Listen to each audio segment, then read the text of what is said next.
Robert Heinlein called us. Oh, really? A few days ago. He's never phoned us before.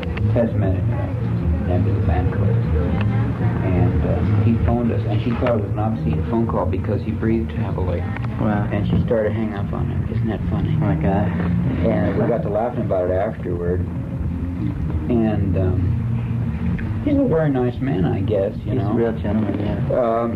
He's very gracious to it. You know, I'll tell you, when we were really down, when I was sick, and we were having a lot of troubles, Heinlein continually wrote to us, encouraging us, offering us any help that he could financially or any other kind. He never even met me in his life.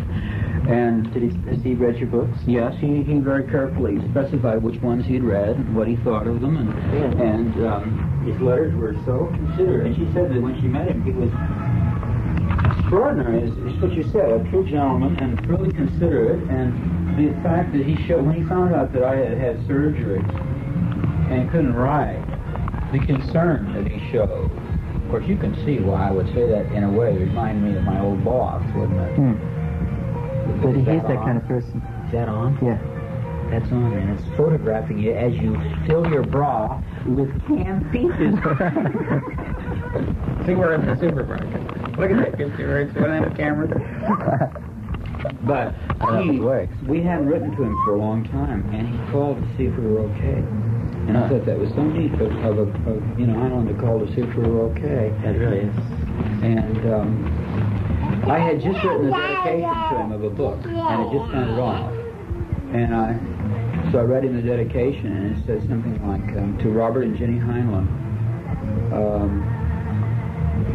with thanks for the kindness you showed us, which ordinary words can never express, something like that. And he was silent for a long time. I thought he hadn't heard me.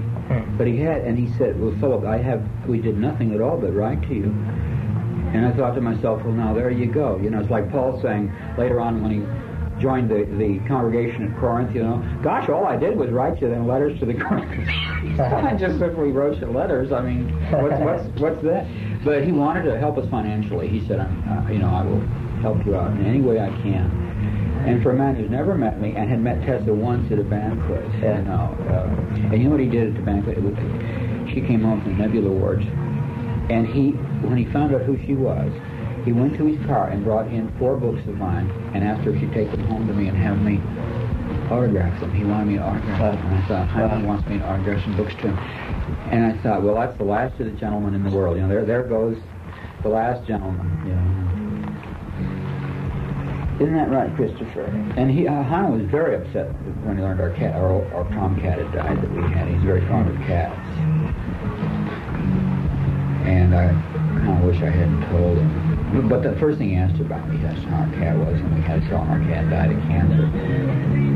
And he was really distressed, you know, and he said at the end of me, well, he said, I'm certainly sorry to hear about your cat, and I forgot that not everybody's into the mystical trip I'm in. I said, oh, well, he's fine. They're taking real good care of him. Because I had a vision, which I saw my cat after he died.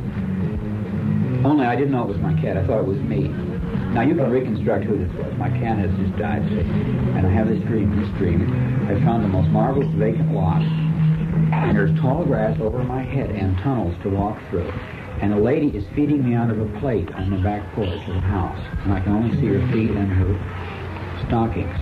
Now, it's obviously I'm a very small creature, and I like to be fed on a plate on the porch, and I like to wander through the weeds forever, sniffing at them and getting off on the new smell. So it's obvious that I was dreaming of, you can go over to Mr. Williams, but don't break the Sony, and don't unbutton my blouse, it's embarrassing.